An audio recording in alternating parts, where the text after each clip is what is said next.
So welcome all of you once again, and welcome to the episode 91 on flexibility. So I think we are testing your flexibility because normally we are supposed to do it on a Saturday evening for India and Saturday morning for West Coast. So thanks for being so flexible. And the value is all about flexibility. It's been like 90 episodes we have covered. It looks like we just started a few months ago. And I would really thank our esteemed speakers today, Brother Charlie and Sister Amy, who are joining all the way from Australia, Melbourne and Sydney. So thank you, both of you. And before I pass it on to you all, as always, I need to introduce both of you for our audience. Brother Charlie has been with us many times, but we have been missing him since almost, I must say, the last 1.5 years. And he is the national coordinator of the Brahma Kumaris in Australia and also the chairman of its board of directors. He's based in Sydney and regularly visits the 40 BK centers, which are all around Australia. They're spread all over. And Brother Charlie actually came into knowledge to the Brahma Kumaris in London in 1975, where he learned meditation. He was actively seeking spirituality. And after then, there was no looking back. Within 2 years, from 1975 to 77, he returned back to Australia to open a center in Melbourne in the area called Collingwood. And then on, there are almost, he is now presiding over 40 different centers all over Australia, including 3 retreat centers. Quite a few of them people know. The Mornington one in Melbourne, the one which is south of Sydney near Wollongong, and the Blue Mountains, the third one in the west of Sydney. And as we speak, he's been into knowledge since 1975. So it's a whopping 40 years almost now. So welcome, Brother Charlie. And we also have with us, who will be interviewing him. So we have Sister Amy Trivedi. I must tell you, she's very humble because she's only written 2 lines in her introduction. So I can only speak those 2 lines. She thinks she's a curious thinker and a very regular Raj Yoga student, always on a L plate. We'll let her describe what's L plate. She works as an IT professional and has led many teams and projects for many large organizations. So welcome, Sister Amy, as well. Thank you, both of you, for joining. And before I pass it on to Sister Taran for welcoming them officially with flowers, as always, the poem for both of them and the value today, which we are covering, called flexibility. So from today's session, let's infuse in our life this new vitality so that in life we are agile and full of flexibility. In today's life, where we experience a lot of hostility, only few souls like Brother Charlie prove that they are filled with nobility, which infuses in all of us the much needed possibility that life is indeed worth living if we follow the path of spirituality. Also, Sister Amy is a living example of that capability that each one of us has to take self-responsibility. Because Raj Yoga teaches us this very unique ability that relying on the self is indeed the true reliability, which keeps us away from the stress and mental, making us realize that self-care indeed is a feasibility, it's possible. And that meditation in this fast life is of a lot of utility. So with these few words, I would request Sister Taran to welcome both. Over to you. Thank you. Thank you, Manoj, brother. So on behalf of Sister Claudia and Anu sister and the whole Values for Life team, I'd like to welcome Charlie brother and Amy sister with this beautiful plant. I usually bring plants because I love the growing plants, because I think as the plant grows, you're helping us to grow with the knowledge and share your wisdom. So please accept this plant. We'll plant it on your behalf. Thank you so much, Sister Taran. Really appreciate it. They're beautiful, very beautiful color. Lovely. So And thank you welcome. so And much, thank you. Sister Taran. Yeah, and yeah, before I pass it on to the speakers, a few housekeeping instructions. As all of you know, the interpretation icon. So today we have with us Portuguese, Chinese, Mandarin, that is Spanish, Hindi, and Tamil. So please feel free to pick up the room which you want to be in. We have almost an hour, like 55 minutes for the talk. And please actively start sending me your questions related to flexibility, because Brother Charlie loves that. He loves the interaction, the questions. And please feel free to ask questions, whatever you feel. I mean, just speak your mind and ask me, no problem. I'll just read it out for you all. And with this, I pass it on to both of them. Thank you once again for joining. Stage is all yours. Thank you. Thank you so much, Manoj. Bye. Yeah, that was such a lovely poem. Thank you so much. I can imagine how much thought's gone into that. And to Sister Tharan, thank you. Could really feel the beauty of the flowers. And it's perfect timing because it's autumn here in Australia. So, we don't see as much flowers around. So it's so nice to see the beautiful color and your good wishes. So, and Om Shanti, and yeah, wonderful to be part of this gathering, Values in Life series. I've been watching it from a distance, and so it's great to be part of it today. And how great to have this opportunity to also interview Brother Charlie. As Manoj Bhai mentioned, a great example of nobility and yeah, a bit about my learner's plate. Before you can start to fully drive, as you know, you have to put a learner's plate. So part of my learning is going to be this interview as well, to explore with all of you this virtue of flexibility.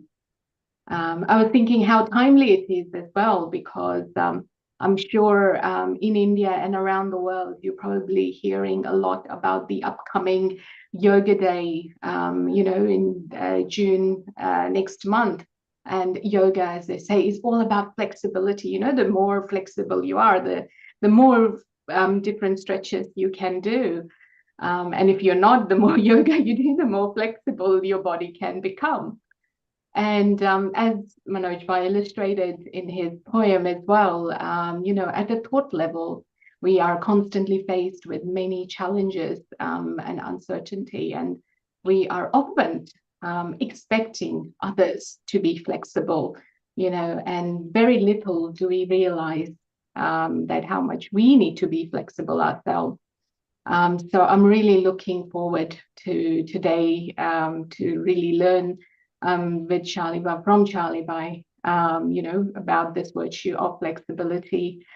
So to start off with, it would be great to hear, Charlie Bhai, what in your words would this virtue, this quality of flexibility mean? What does it mean to you? Well, first of all, thank you so much, Ami. It's really lovely to be a part of this. Thank you, Taran, Sister Taran, again for the lovely flowers. And of course, Manoj Bhai. He's amazing how he holds this together. The image I love, you've given the image of Hatha Yoga, is a tree in front of a huge gale, a huge wind. And in a way, a tree is perfectly designed, isn't it, to adjust to this wind and just bend and keep being flexible. So the wisdom of the tree, it doesn't stand rigid in front of the wind where it crack and snap. But I think, Ami, that this quality, like all qualities, they have a different dimensions. There's a physical level of flexibility where in situations with all different types of personalities that we all have to deal with today, we adjust, we let go, we we keep sort of adjusting to the reality of situations, tuning into people and their vibrations. How do I sort of work with a situation? But I think there's a mental flexibility too. And a lot of it for me is around listening well. Because you know how sometimes you can be in front of somebody and you make a lot of assumptions about them. I know you. I know what you're going to say. I know your perspective. And I think to be flexible, to keep my mind open to that person, and perhaps we could say listen to the heart rather than the words, so that you really listen to where that person is coming from. But I would say even an emotional flexibility too, where we, often in situations, what I often feel is that life triggers my emotions and my feelings. We have this whole spectrum of feelings inside of us, and a behavior, a facial expression, a word triggers. And often the hurt feeling, bad feeling, negative feeling, critical feeling, it triggers so naturally. And yet, so we have a sort of a rigid response. But I think flexibility is just keeping my feelings light and open, and not sort of allowing the whole waterfall of those negative, critical, ill, hurt feelings. So flexibility can be mental, emotional, as well as dealing with the reality of families and workplaces and relationships and so on. That's so amazing, what you have shared, Shalibai, about really looking at it from all different angles. And I want to unpack this a little bit more, that why now do we need to be more flexible? Because you travel a lot around the world. You visit, many centers, as well as you're part of many other gatherings in different organizations, communities. What is your sense that why now should we be paying more attention to this virtue? Well, I mean, the world is changing faster than any time in history. And there's a British historian who believes, he says he believes there's been more change in the last 60, 70, 80 years than the whole of history put together. And so all of us are trying to deal with change in family, change in roles of gender, change in workplaces, change in society, change in technology. And often what happens, what I've observed in myself, that sometimes we sort of feel I have to adapt, I have to tolerate, I have to, that language. But I began to observe that adapting or being flexible is letting go all forms of resistance. The mindset of againstness, your mind, you mightn't show it much on your face, but in your mind there's sort of a resistance. And that resistance is like disliking, disapproving, rejection. And so that, I think, creates an amazing amount of stress and discomfort internally, because I see a situation in front of me and I build this wall of resistance in my head because I don't like the behavior, I don't like the words, I don't like. And so that lack of flexibility just builds incredible stress. And especially in these times, often they define stress as a lack of ability to deal with change. And I used to ask myself, why do I sometimes resist, and sometimes quite strongly? Because often I just can't accept how things are, the way things are. Like we always wanted someone to behave differently or a different outcome. So it's like I'm attached to how things should be in my head. I want it to be a certain way, but it's different. And I can't accept it. And I think flexibility is absolutely accepting that this is the world we're living in. These are the people we're living with. We have to accept, rather than this constant resistance with this expectation, you should be like this and this scene should be like that. And I feel this resistance is so strong at the moment. And when we become flexible, it relaxes us, actually. It really cools us down internally. Wonderful. Thank you so much. I'm going back to the analogy you shared about this tree and the wind.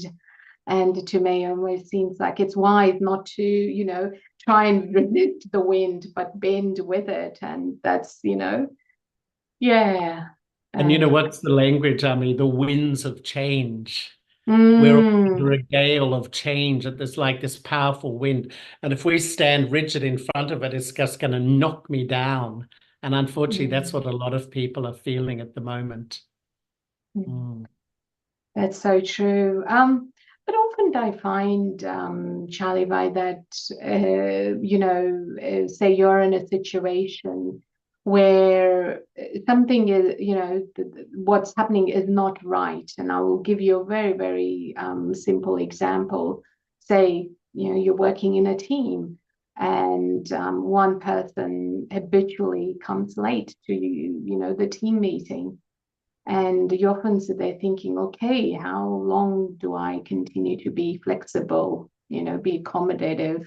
Because what tends to happen is the person who comes late then ends up dragging the meeting to finish, later than the time it should ideally finish. And I'm giving a very, a simple example, but often we are faced with the dilemmas where the other party is completely at wrong, and you then kind of think and go, okay, should I continue to be flexible, or is there, an extent, a limit to being flexible? What's your views on that? All these incredible situations of life we're all faced with. But this is why at the beginning I feel we should always be mentally and emotionally flexible. In other words, because if I start to build the resistance to that person being late, I suffer. I sort of feel anxious, stressed, a bit annoyed, maybe angry, really. So it's almost like always I should be mentally and emotionally flexible, but I feel it is possible to say and express myself, but it's not, it's how I express myself. And I think this is very, very important. What is the intent? If I say to this person, we'd really, really deeply appreciate that you could arrive on time. It's like a respect for all our time. Because I find that the law of karma is so deep, it's all about intent. So if the intent is out of love and respect for everyone, including that person, it will have a good effect. But if the intent is even colored with 1% anger or negativity, it'll create a bad vibration. So I should not resist mentally and build up the pressure in my head, or emotionally, but I can express. But I feel I wouldn't express unless my intent is really clean and respectful and loving, because then the person mostly will take it with that feeling. It's when it even has a little bit of anger or resentment or whatever is coloring those words, it will not have a good effect. So what's the point? So it's like yes and no. That's a wonderful strategy you've shared with us, Charlie, right? That checking our own intent and ensuring that we are not being resistant and therefore being flexible.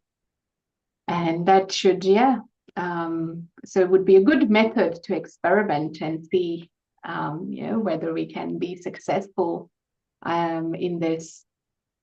Another little dilemma I often find myself facing is where someone is wrong, which you shared a great strategy for.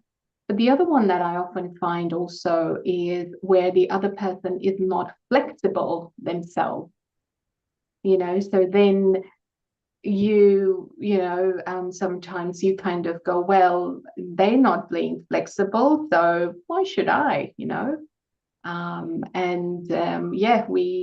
now faced with, oh, should I be reciprocating the inflexibility in my next interaction as well?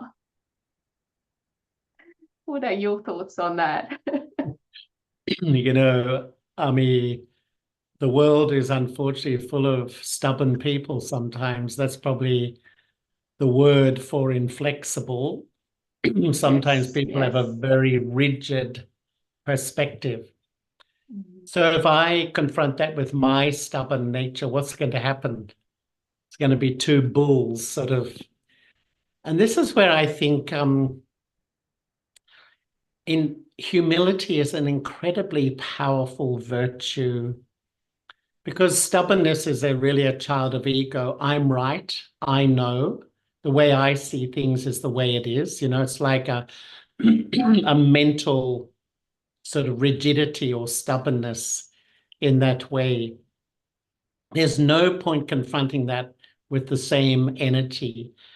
And sometimes I think with humility and showing respect, it really softens. Because I remember once I had a job when I was early in my days of practicing meditation, and my boss was an ex-sergeant major of the army, and he was your archetypal sort of army leader, a really big, strong, dominating personality. And basically he was very adamant about his views. It's like this, and that's it. There's no other discussion, basically. And everyone was a bit scared of him because he was a very sort of strong personality. And I was just starting my sort of journey with meditation, and I had a little experiment with just, showing him respect. And rather than reacting, I could not believe how he absolutely became like a puppy dog when you really showed him respect. And I really realized that perhaps he hadn't been given respect in his life, and I felt really close, and I found such a lovely personality behind. And I realized that often we build a facade of aggression or stubbornness or my way or the highway. It's protecting something which is vulnerable within me. And so it really taught me that situation, that behind that rigidity is often a softness. And if you become humble, or if you try not to at least stand up to that, confront that, then I think in time that facade can break down and the true person can emerge. But it doesn't always happen, let's be honest, and it needs patience.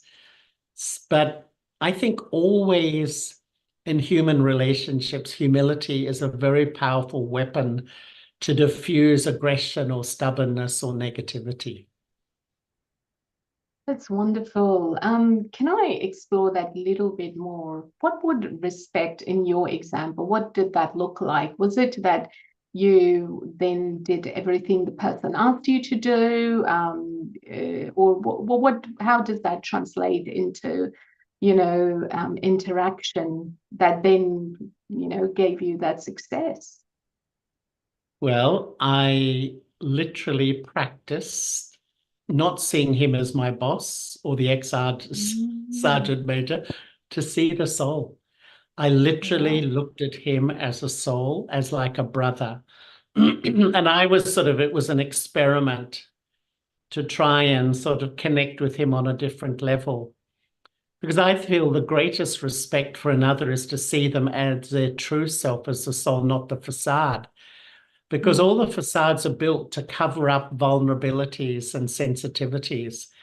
And when we take off that facade, and you can connect with the real person. So I think often respect and humility allows people to, step back from the facade that I often build in a society which is unfriendly, unkind, and aggressive. People build facades to manage all the stuff that we have to deal with. That is so amazing, what you have shared. So it's, because often like you think that the way to win people's heart is to be, always agree with them, or, always be kind to them. But what you have shared is a new perspective, a new lens to look at it, is with that soul conscious awareness. That's, yeah, very. I think once when I was in South Africa, I was there when Nelson Mandela was made the president of South Africa, and it had been such a country in turmoil. And yet, all the different parties, which was the racial groups, which they would call the blacks, the whites, the Indians, so we'd call the Asians and the coloreds. There'd been so much conflict, and yet Nelson Mandela respected everyone. And he even respected his enemies. And what I really learned is the most powerful thing to do to someone opposing you is to respect them. Almost human nature is to oppose them the same way. So it's two bulls that are knocking heads together. But he actually respected even the people who jailed him, and he won them over. He absolutely won them over, but it has to be genuine. He even learned things, even though they jailed him for 27 years and put him in solitary confinement. But he just didn't have hatred, which polarizes. He actually even respected some of their personalities and so on. It's the most powerful thing to change a dynamic in a relationship or someone opposing you or even whatever is to give them respect. And somehow that shifts their response to you. Now I'm even more curious because you brought in another dimension to it, is enemy, where they have either caused you harm or hurt, or done something really wrong. So I get the idea that you shared earlier, with the example of your boss looking at it as a soul. But then what more, or what do you suggest, that involves in still having the respect, maintaining that vision of respect towards someone, who has caused harm and hurt, and where there is a lot of dislike. So how do you shift that to respect? Yeah. What does that entail as respect? Can you give us an example or strategy of how we can cultivate that respect in those circumstances? Let's be real. They are challenging circumstances, there's no doubt. But, I think when this whole show is around spirituality and the power of spirituality and virtues in practical life. And one of the things I've found, one of the most important things for me on this journey has been learn the value of detachment. Because when you're detached from people's aggression or harm making, defamation, whatever, you can remain objective. And even, I would say, rather than falling back into the pattern of hating them, rejecting them, insulting them, etc., you offer mercy. Because I would say that, why do people harm other people? Because, they're under the influence of their own nature. They've lost their own spiritual power. It's innate in the human spirit to be kind and to be loving. And if I'm not kind and loving, I've come under the influence of my own ego and negativity and fear often. And that's why often the personality that's shown to the world can be so aggressive. But it's like dogs. Dogs are aggressive because they're afraid. Human beings are the same. They're fearful, and so that aggression or that harm making can come out. And yet, if we have the objectivity, if we can be detached and see this person is under an influence, it's like sometimes when someone's angry, if they're really angry, it's a very difficult thing to see. But what are they saying? Help me, I'm in pain. That anger is in an emotional, spiritual pain. So if I see the anger on the surface, I really reject and I may be angry back. But if I see the soul, I can see the soul's so frustrated so disturbed that it only knows how to explode, emotionally explode. Now, there's no doubt to be in this stage, you have to be, in an elevated space, but that's what spirituality is about. Strengthening me so I don't respond with all the old anger, hurt, aggression, insulting, but I respond from a place of truth, my higher self.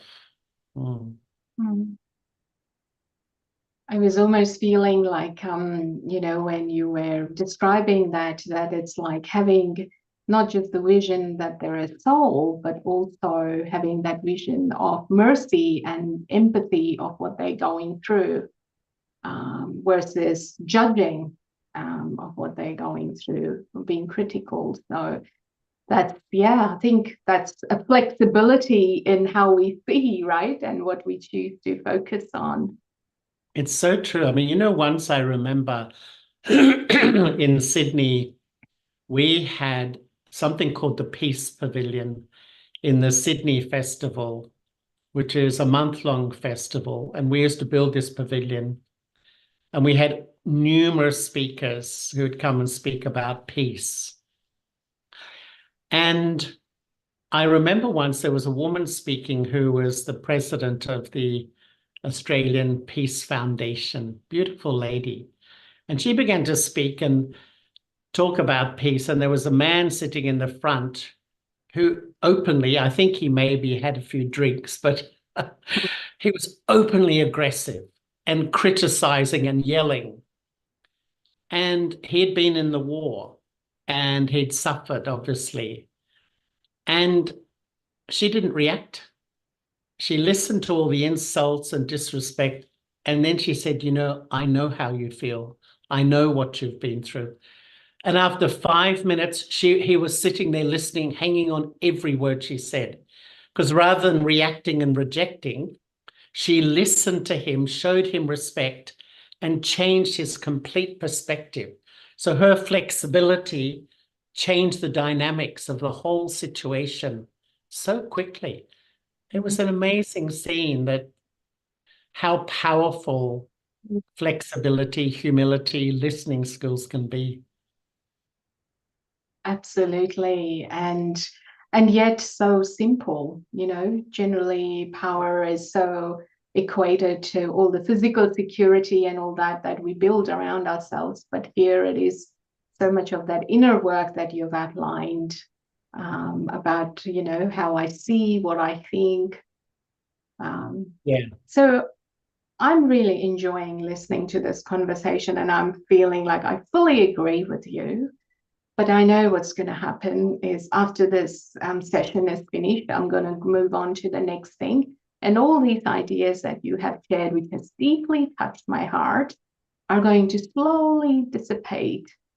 So what can one do that what we are listening to at this very moment and that we are agreeing with, how can we build that becomes something part of our nature, that it becomes the reality of me for, rest of my day, my week, my month, and so on. So, how does one make flexibility part of my life? Yeah, it's a great question. And I remember once sitting in a workshop with a group of people, and we're all reflecting on the question, what do I need most at this time? And they came to the conclusion, what we need is inner power, spiritual power. I know I want to be more flexible. I know I want to be more tolerant. I know I want to be more understanding and merciful. I know where I want to go, but how to get there. And in a way, the whole of the spiritual practice is building my inner power to be the person I want to be, so that I'm not just theoretical. I know all the stuff in my head, but as you say, as soon as I go out there, I behave in the old way. And this is why, sometimes I think Spirituality is anchoring myself back into my spiritual power, my internal strength, with those two anchors. And the first is not just knowing, not just believing, but living in a soul conscious way. And to me, this is like the spiritual journey is paying attention to living as a soul. And the more I go on, the more I love the reality, the absolute eternal reality, the truth that I don't have a gender, I don't have an age, I don't have a nationality, I don't have a religion. I am something more than all of that. And my original nature is to have the power of peace, the power of love, and the power of purity. So we all know it, actually. 80% of people believe there's something more than a body. But when I actually live it, and I often feel meditation, the first step is to know, the second step is to believe, the next 998 steps are educating myself how to experience, to move from knowing and believing to feeling and practicing. And the more I practice, I become strong. It's like I have the ability not to react, to remain flexible when someone is stubborn, is rude, is difficult, which all of us have to face on a daily basis in this world. But secondly, and probably more importantly, is the second anchor, reconnecting myself to a source that's eternally powerful, has never become weak. And to me, to remember God. And I really love this because remembering is the most natural function of the human intellect. At every millisecond, I'm remembering what you said, what I said, what you did, what I have to do. And really, when I remember, three things happen. I connect first. Whatever I connect with, a memory, a person, a behavior, I'm influenced. And whatever I'm influenced by, I feel inside. So wherever my mind is connecting to the past, connecting to a behavior, connecting to a situation, connecting to a memory of sorrow, a memory of sadness, a behavior that hurt me, what happens? I'm influenced by that. And all we're learning here is to live in this world and remember that which will empower me rather than disempower me. So when I remember who I am and who God is, I'm empowered. It's like my power reserves are going up. As soon as I connect into that memory that was horrible and terrible, I disempower. As soon as I connect into that behavior, someone who is rude or insulting, I disempower. And it's almost like having the wisdom that I am living in this challenging world, but the more I remember, I step back into my power. And when I'm in my power, I can adjust to people. I have my self-respect. Okay, if they have an opinion that I don't agree with, that's fine. If they behave in their way, that's okay. I can be flexible. I'm not going to take sorrow. I'm not going to react. I'm not going to be disturbed by. So it empowers me to tolerate, be flexible, to adjust, to adapt, etc. And that's what spirituality is. And I think why Manoj began this series, as far as I'm aware, is that to remind us that actually all these qualities, flexibility, all these things are my original nature. I don't have to try to become something. It's almost like the more I know who I am, they automatically re-emerge in a natural way. And what you've been sharing, Charlie, is this something that because you started by sharing that we practice this, right? So is this something that one, practices? And, what are your kind of suggestion? When should one practice, remembering who I am, connecting with the source? And yeah, be great to get more insights into if that's what you mean by practice And I imagine also the practice in terms of then being flexible, when it comes to an action.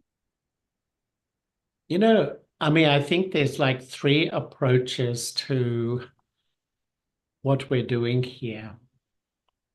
A spiritual life, in a sense. It can be a hobby. So we come on to the Values in Life project. We love the thoughts and that. But as soon as we switch off the computer, I'm back in that world. And I sort of take on that persona once again. Secondly, it can be a discipline. And you know what I'm finding? A lot of people meditate regularly now, which is so good.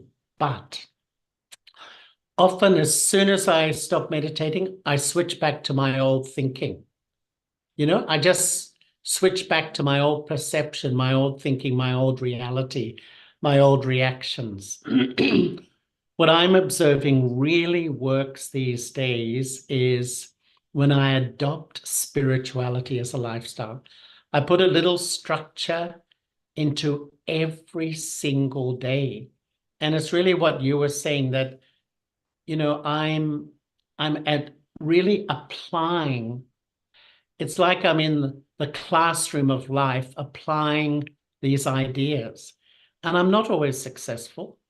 But the more I really apply living in a soul conscious way, observing if I'm flexible to this person that I often find a bit challenging, and even if I start to increase my flexibility to that person or those people I really do find challenging, deep down, your sense of self starts to grow. My observation of myself is that when I behave according to my truth, and I do give respect even to those who maybe don't give to me, you feel that's the right thing. But if I respond in the old way and start the same game of criticism and putting down, deep down, it damages my relationship with me. I don't feel so good about who I am.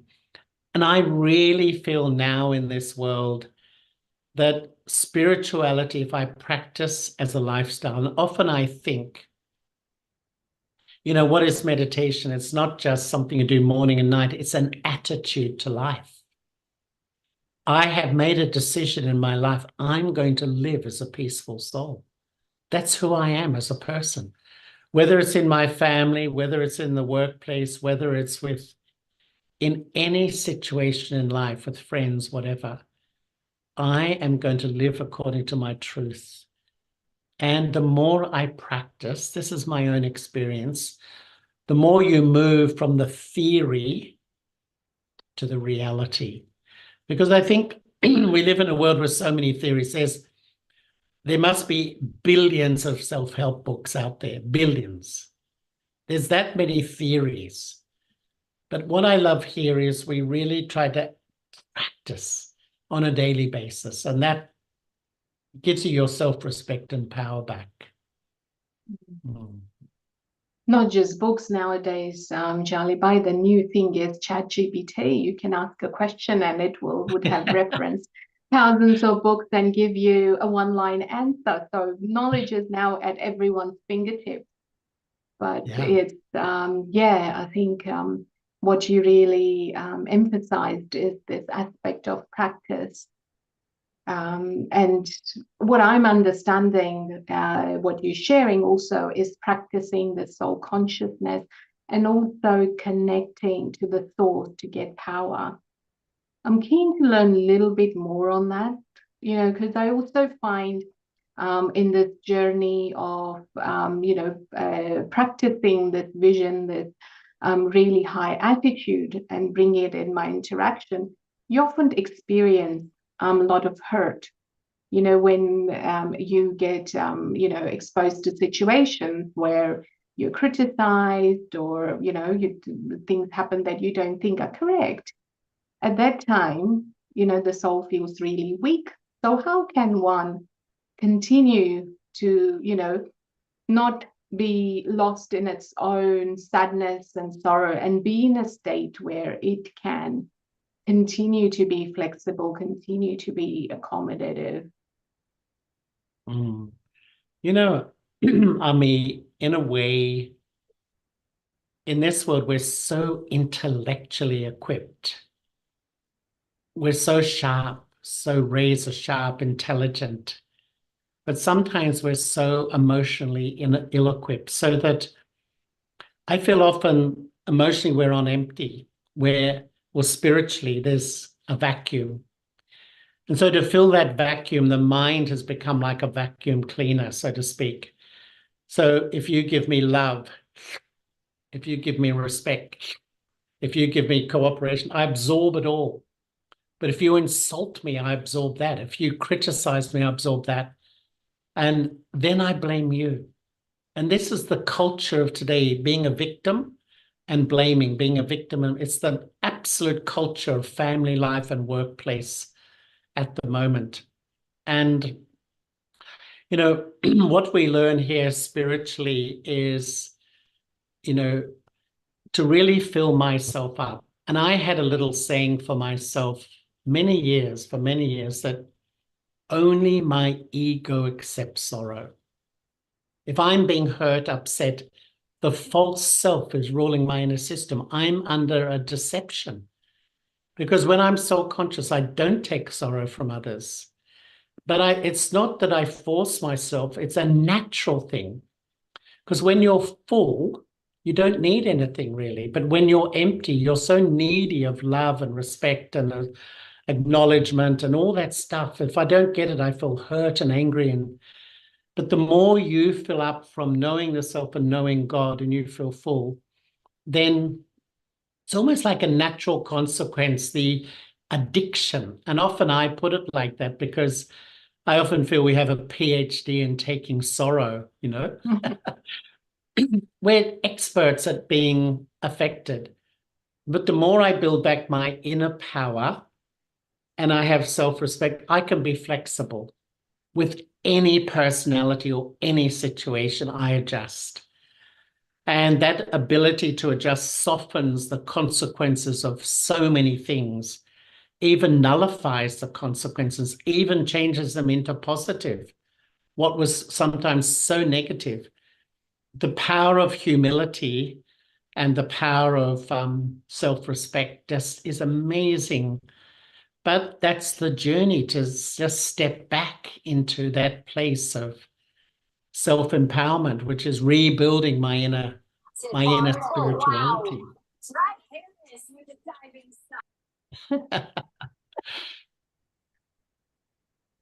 That is fantastic, what you've shared, and what a great analogy of a vacuum. You know, what came to my mind was a vacuum cleaner, which we generally use to clean up all the dust and rubbish and suck that in. So, like you said, you know, when we are taking, you know, things from outside, that's like sucking in the rubbish inside. So, yeah, it's fantastic. I'm a little bit keen to, you touched on it slightly, connecting to God, knowing God.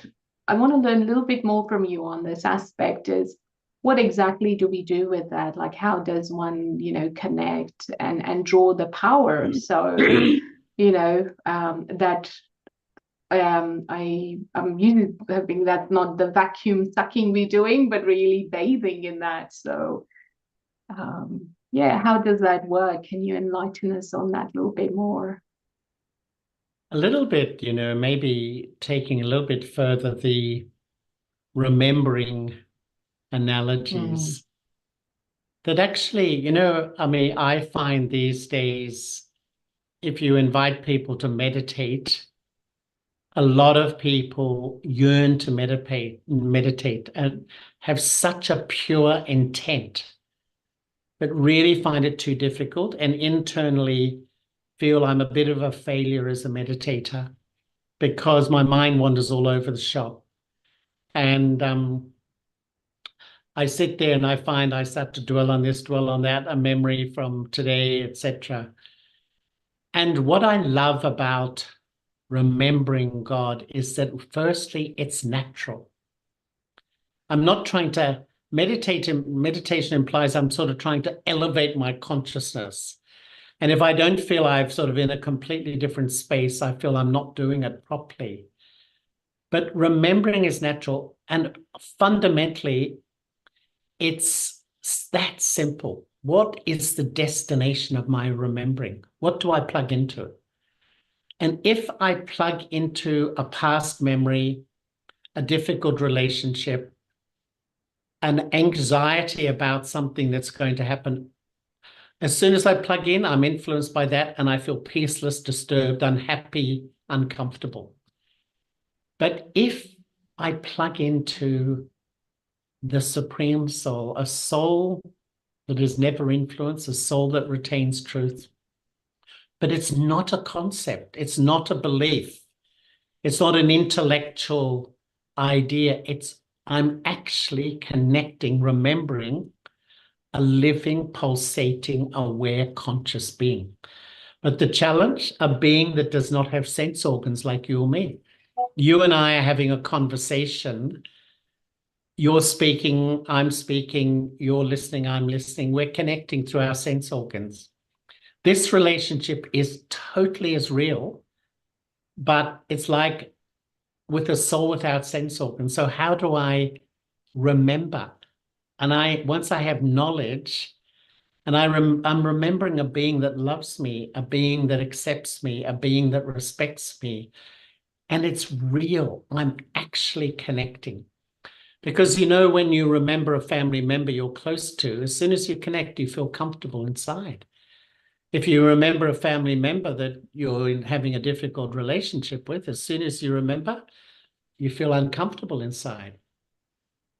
And so it's almost that simple, that the more I remember, the more I'm connected to that positive plug-in, so to speak. I'm plugging into a positive, loving, accepting being. It's almost like automatically I feel with power, peace. I just fill up. And it's almost like the challenge is to live my life remembering as much that being as I go about my life. And that's fundamentally the heart and soul of a spiritual practice these days. If I keep remembering the past and people and behaviors and insults, I'm going to be in a very low state, because that will hurt. That will just influence me. But if I remember love, peace, power, happiness, that will influence me. And that's almost like, to me, it's paying attention to what I remember. It's that simple. And that's what I try to do. And when I notice my mind remembering something which is not so sweet or is negative, I try to tweak it instantly rather than dwell on it.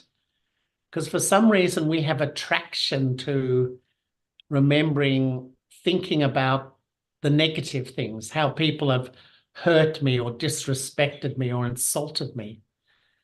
Instantly put it back, instantly pay attention. And then the more I'm remembering there, it's like the whole quality of my life is upgraded.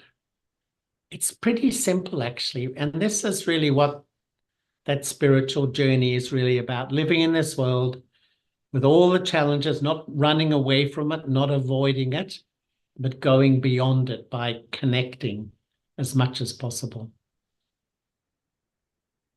Wonderful. I feel like you have simplified the practice of meditation by saying it's about remembrance of who I am, and remembrance of how the source sees me, and connecting with that. Should we be like, is there, from your experience, a specific, we touched on the 3 approaches and the third one was lifestyle. Is there a specific lifestyle you would suggest to practice this remembrance? How much time should we spend? So when then I come into the field of action, it's more natural for me to be flexible. And yeah, so what would your guidance on that front be? Balance. I think balance is the great wisdom of life today. I need to give time to family, time to work, but the real secret is the third one, time for me. Because in this world, we ignore the self and wonder why sometimes I feel so drained, so empty, so exhausted, sort of not only physically, almost mentally and emotionally. And what the lifestyle of balance is to wake early in the morning and really practice remembering. In other words, practice not allowing my mind to go to the things that bring me down. What is, the problem going on in my life, the difficulty with my boss at work or a colleague at work, a family member who may be ignoring me or doing this or that. Often we dwell on that stuff, then we wonder why we're not happy. It's obvious, actually. And if I wake up in the morning and create an awareness of remembering the self and God in my mind, that colors my thoughts throughout the day. So even when you're in a meeting or you're with a client or a patient or whatever, you have to concentrate and be present and deal with it effectively. But because you've done the work in the morning, the thoughts that are coming out of that deep awareness of love for the self and God, they're healthy thoughts. So they just keep empowering me throughout the day, even when I have to totally focus on a situation or responsibility with whatever is my work or my responsibility in the family. What I love about, for me, what the Brahma Kumaris are teaching is that it integrates my spiritual life with my worldly life, so to speak.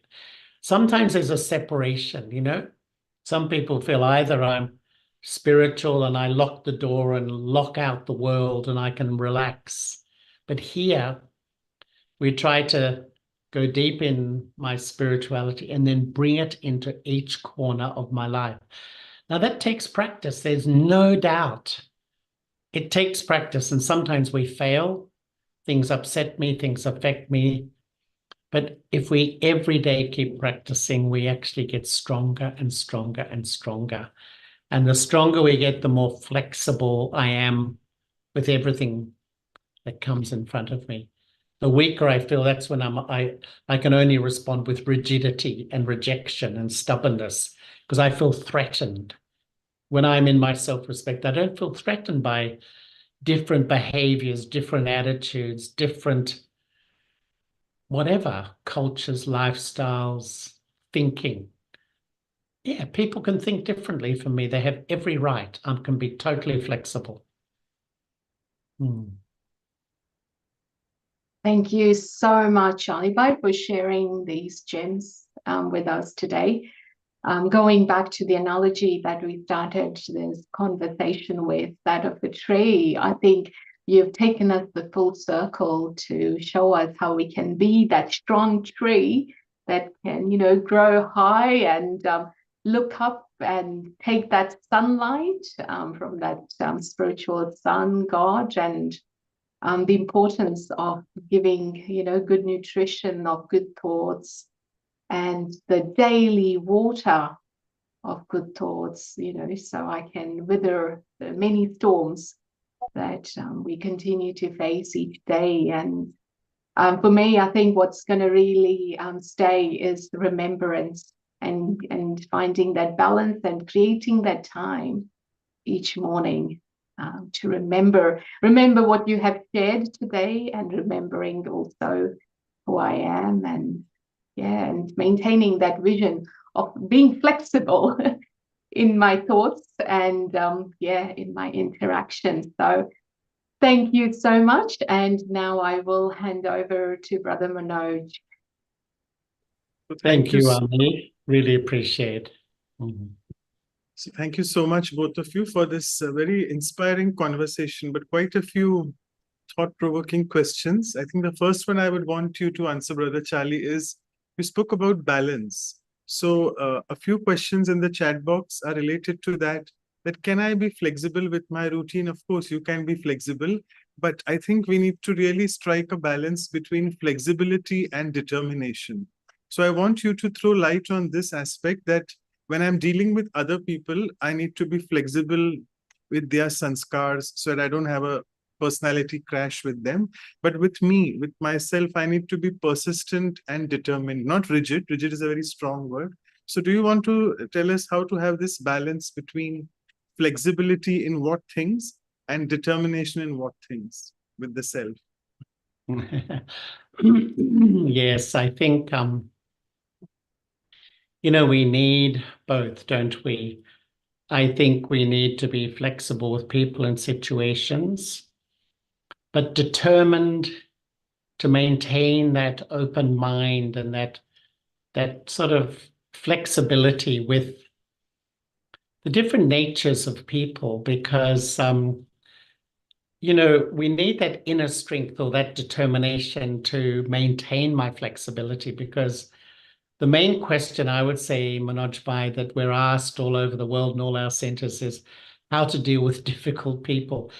I mean, people just, if you open most people, the conversation in their head, there's so many conversations about all the difficult people and how people are making my life really challenging. And this is where I have to have the flexibility with them, but the determination not to fall back into the old patterns of, oh, there's such negative people, there's such difficult people, they're this, they're that, the labeling, because all those thoughts make me weak, actually. And so everything has a flip side to it, doesn't it?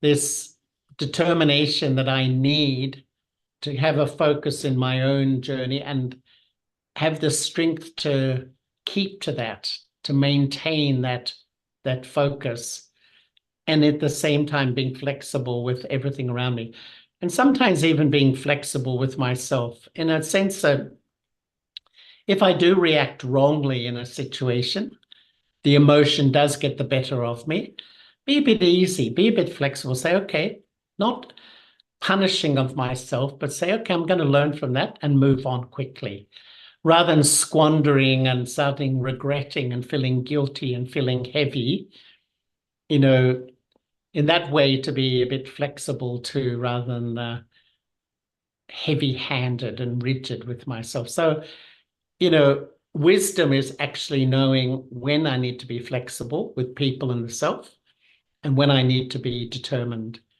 with the self especially.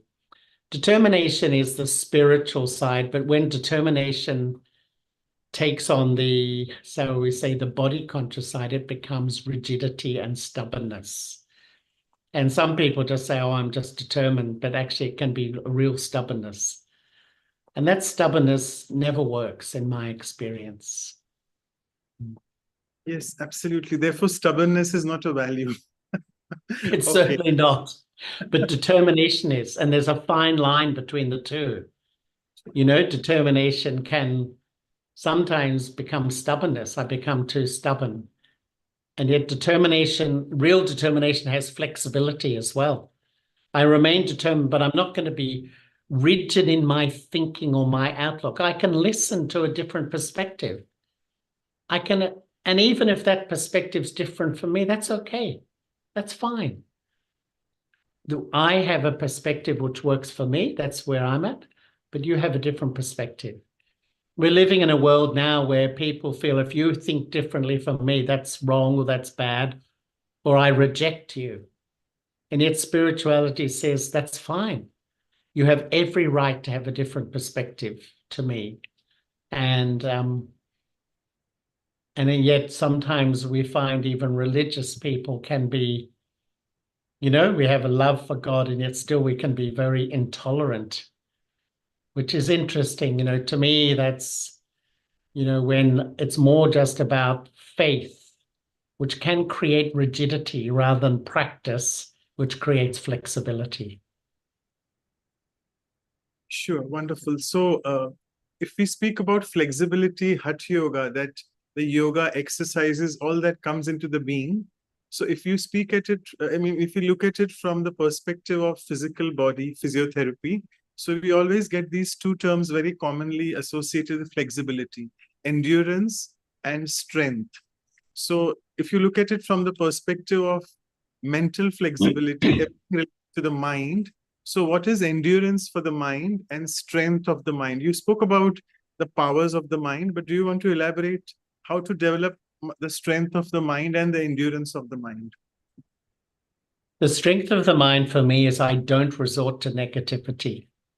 And in this world, the media, everything, it's all about criticism, bringing people down, being, every way you look, sometimes it's all about resorting to a negative outlook or criticism. A strong mind can live in this world and see good in others and see good. You can see the whole picture, but it's like a decision that I'm going to see the value of others. To me, this is the most powerful thing of a leader. If a leader sees value in those they're responsible for, even though everyone has weakness, but I choose to see the value, they're incredibly powerful leaders and empowering leaders. And so I think to be, really have a strong mind in this way is so important, to see the good, be positive. And I'm sorry, Manoj, what was the other thing? Yeah, the other is endurance of the mind. Endurance. Yeah. I find love creates endurance. And I often feel, for me, the foundation of my spiritual journey is a deep, deep experience of God's love. And that gives you the power to face anything and the power to endure. Because sometimes life, is up and down. There's not one person listening to this at the moment who doesn't have to face so many things in life. But I find that love, that relationship with the divine, when it's real, gives you so much power to endure and resilience to the stuff we have to face. And if we don't have it, then sometimes it just gets to me and I just feel so down, and all my thinking takes me into this dark place of hopelessness. But love is the great power which creates resilience and endurance to me. Yes, and I remember you had covered for us benevolence. Love is in benevolence. There, the word itself, benevolence, has LOVE. You also covered for us patience, because I think patience and flexibility go hand in hand. And I remember you had really elaborately covered very well. I want you to throw a little bit of light on also this concept that people, I think Sister Amy actually covered this, but again, this at the workplace, people say I'm very flexible with my staff, with my colleagues, but they take me for granted and they treat me like a doormat. And then they say, oh, this one is flexible, so she can do all the work, and let her dump everything onto her. But that soul is saying that it becomes very difficult for me, that I am the only person who's flexible and can take their whatever they are saying. I'll do the work for them, but I am not able to strike this balance of telling them no. I think we need to say no to people as well. We can't be flexible all the time. So how do you said with respect and gentleness, that's of course very true. But she's saying I want to strike that balance. And can meditation help me in doing that? Yep. I think most of us are people pleasers because we lack self-respect. When I please others, they respect me, they value me, and that's the culture of today. We become people pleasers, but spirituality, a lot of people think, makes you a bit of a doormat, a bit weak. Just please, not at all. But as we were saying, Ami and I were talking, if I need to say no, it's not the word no, it's the intent and the feelings behind it. Now, if the intent is love and respect, it'll be taken well. But if the intent is mixed with a little bit of negativity, it won't be taken well. And so it's how I express. And I feel that when I really come from this place of valuing you and I say, no, I don't think that's the right way to do it, and really showing that kindness and love to that person, they will accept it. It's often that people feel, no, it's wrong. And that instantly puts people on defenses and turns them off. So when we have to say something, it's how I say it, it's the feelings behind it. Sometimes I feel there's criticism and constructive criticism. Criticism is when you speaking and pointing out someone's weakness or fault, but you have negativity, you have negative feelings behind it. But constructive criticism, when you really love somebody and they know you love them, you value them, so they listen to it as almost a support. You're supporting them in their work or their whatever.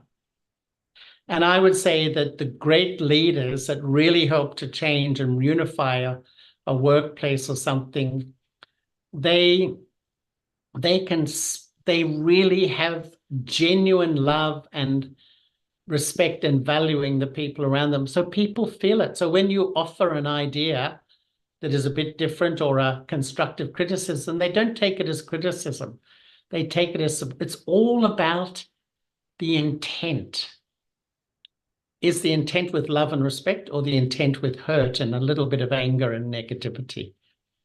Will always do damage. When the intent is really coming out of that true place, people feel support. Intent matters behind everything. And Yeah. another brother is asking, he's recently started going to the Raj Yoga Meditation Center, and he's telling me why it's a put off. I'll explain you in short. He's saying that whenever there's any problem, I go to the center and I tell the instrument over there that problem, and she says, oh, be soul conscious, forget. So he says that it's so difficult to be soul conscious, and it's a big put off when she tells me like that. And I want to ask you this question, because you have been practicing Raj Yoga, and the essence of Raj Yoga is being soul conscious since 40 years, more than 40 years now. So it's easier said than done. I know it's not very easy to be soul conscious 24/7, but few practical tips for this brother, that because he's saying, when I want to meditate, it becomes a put off. Then I don't want to meditate because I feel it's so difficult. Let's just leave it and go and do some other things which are more productive. So how do I make my meditation more productive? I think that's the question I would ask. And try to practice soul conscious more naturally rather than bind it and make it so difficult. Well, that's another huge conversation, actually. But, in one way, the sister is right, but it's so simplistic, that answer. Because in soul consciousness, it's almost like what I'm doing is stepping back into a place of self-value. I'm taking back the authority of my inner world. I'm gently, through realizing the self, connecting with God, this practice of remembrance, sort of healing myself deeply. And problems will come to us. And our habit is to be emotional. We get very emotional. We take on sorrow and hurt so easily. But what we learn here is to be knowledgeful. So to observe that nothing happens for a reason. And I'm now on a journey to heal. So I can react and get disturbed and emotional because what people did wasn't correct. Or I can look at it in a bigger picture. So I start to frame it differently, that actually we're at a time where everyone is under the influence of their own nature. There's so much negativity in the world. People feel so hurt and angry. So I contextualize so that I don't overreact. And then I begin to sort of think, well, the reality is he's a soul under the influence of his karmic story. And I'm a soul too, that I'm carrying my karmic story too. I can react and get hurt, but no, now I choose not to. And so I sort of contextualize it with wisdom rather than just letting the emotions come. This is the journey, this journey into soul consciousness. And there's hundreds and hundreds of aspects of creating a soul conscious state. Fundamentally, it's rebuilding my inner strength and my inner power by knowing and living in a relationship with God. But perhaps he's just feeling that it's too simplistic. And maybe there's someone at the center who you can engage with more deeply about your practice what you're facing and how to actually use different aspects of the knowledge to deal with all the multifold challenging situations of this world. The main thing, though, never, ever give up, really, because this takes me back to my truth. And I would, there are challenges, and maybe even, sometimes we want advice, but it's not the correct advice that's going to really help me. But even be patient with that, and maybe find somebody whom you can really relate to, who's going to give you advice that is going to work for you personally, while maintaining respect for everybody, including the center person that you've been talking to. Wonderful. I'm afraid the time is coming to a close for questions, but I'll take this last question in the interest of time. It's a very interesting question, and it's very practical. That I love meditation. I want to get up at 4 a.m. in the morning, but I can't get up. I get up at around 5:30, 6 a.m. But once I get up, I really enjoy my meditation at that point of time when I'm doing, and I really feel very good. So am I committing a sin or a crime by not getting up at 4 a.m.? Of course not. Of course not. It's not a sin or a crime, because this is our old thinking of punishing the self. And I don't know, you are getting up to meditate, and yet still sometimes that self-criticism comes in, but in saying that, gently work towards getting up at that time of early morning around 4 a.m. What I found for me is I just programmed myself to be up at that time, and it just happens. I'm always up at that time. And I think that because it's the dead of night, the quality of vibrations at that time are really the highest. So don't punish the self, but just gently aim towards waking up at a time that at that 4 a.m. time. I feel that religion teaches us this sort of self-punishment and guilt and shame and all that sort of stuff. They don't do it intentionally, but it sort of has been, that's the effect. But spirituality says, have this high determination. And if you're not getting there quite yet, be gentle and kind to yourself. And just keep aiming, and you will get there. You will definitely get there, but it may take a while.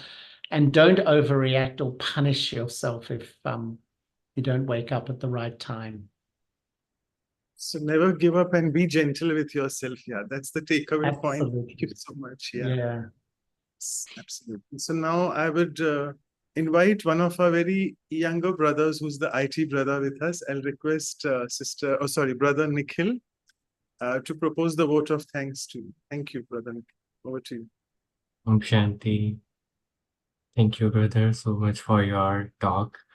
So much spiritual insights we get from your talk, and I really like the way you explained about maintaining that self-respect, and then never let yourself down and always keep up with your truth of who you are, and living that as a soul conscious way in each and every interaction.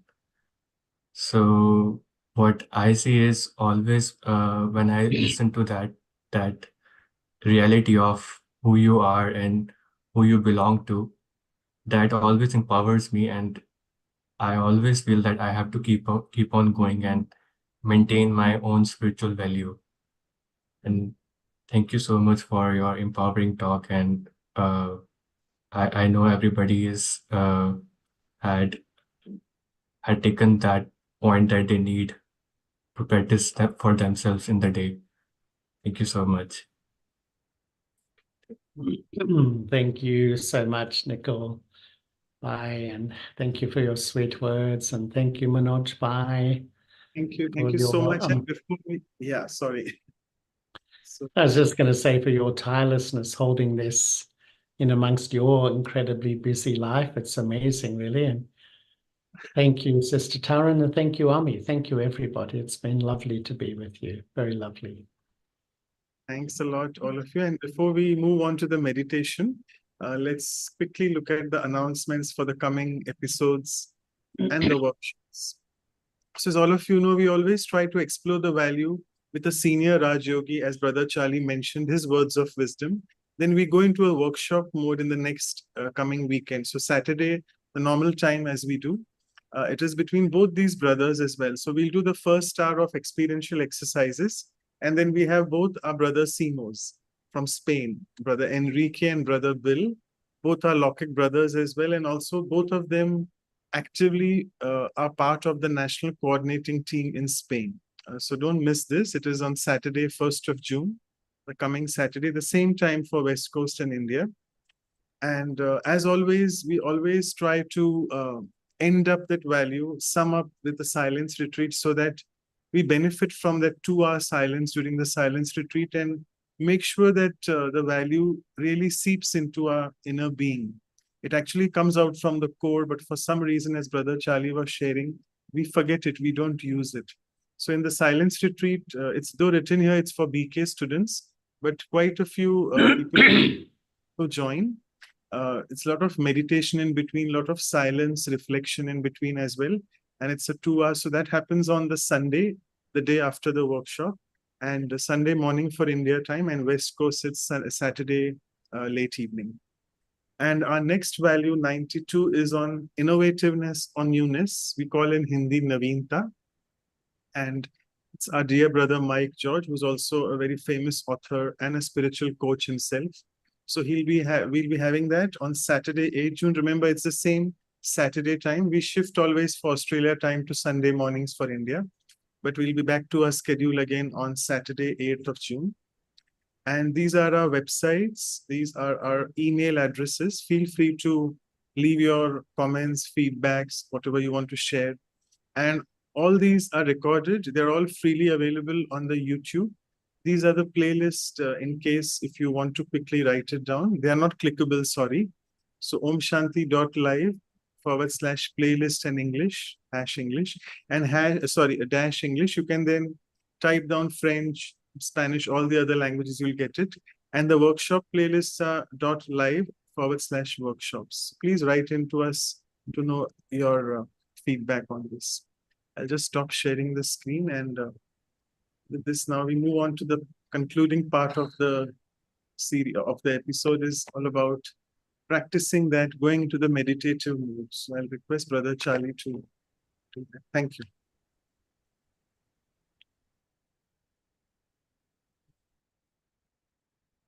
For these final few minutes, let us put down devices and sit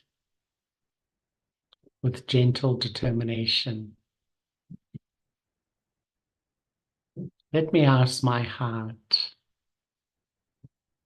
am I flexible? Do I adjust to the changing scenes of life? Do I adapt to those who have different opinions, different perspectives?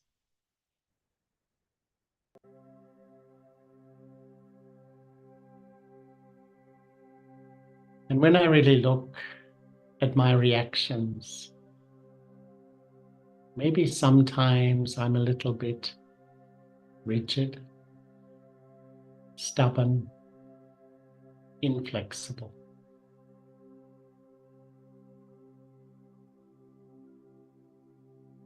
The whole of this spiritual journey is to empower me, strengthen me, so that flexibility is my natural state. I'm like the tree, bending and adjusting to the winds of life.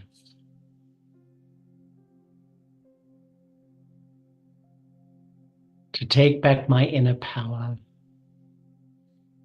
visualize the eternal self. I, the minute conscious star, sitting in the front of the brain, in the center of the forehead. Just let go, step back, withdraw, and sit lightly in the forehead, beyond all the limitations of the body. I am a peaceful soul.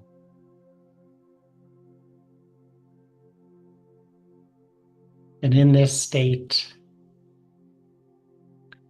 let me remember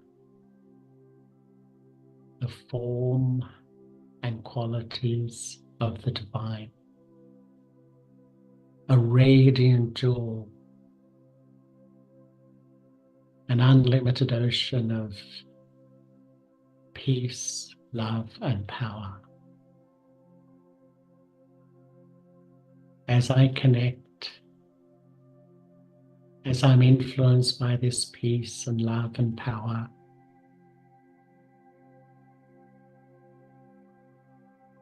my inner strength returns.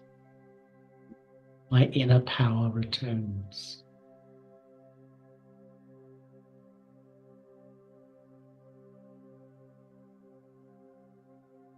And the great gift of self-respect returns. And when I know and who I am and live in my self-value,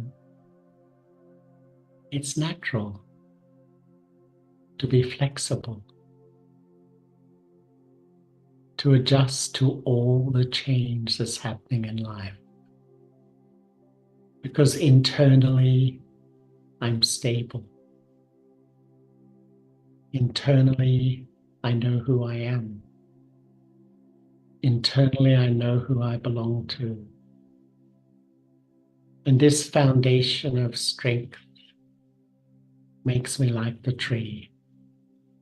I bend, adjust, adapt. It does not mean I'm weak. I can express, but I express with great love and respect.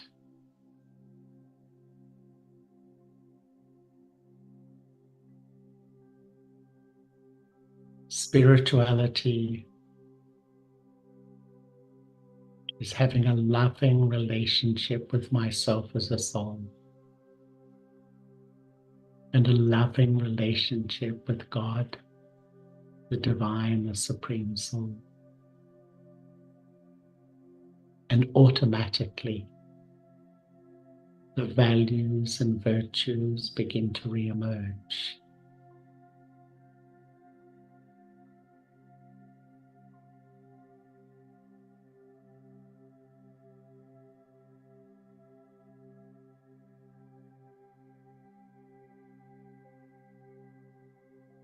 Om Shanti.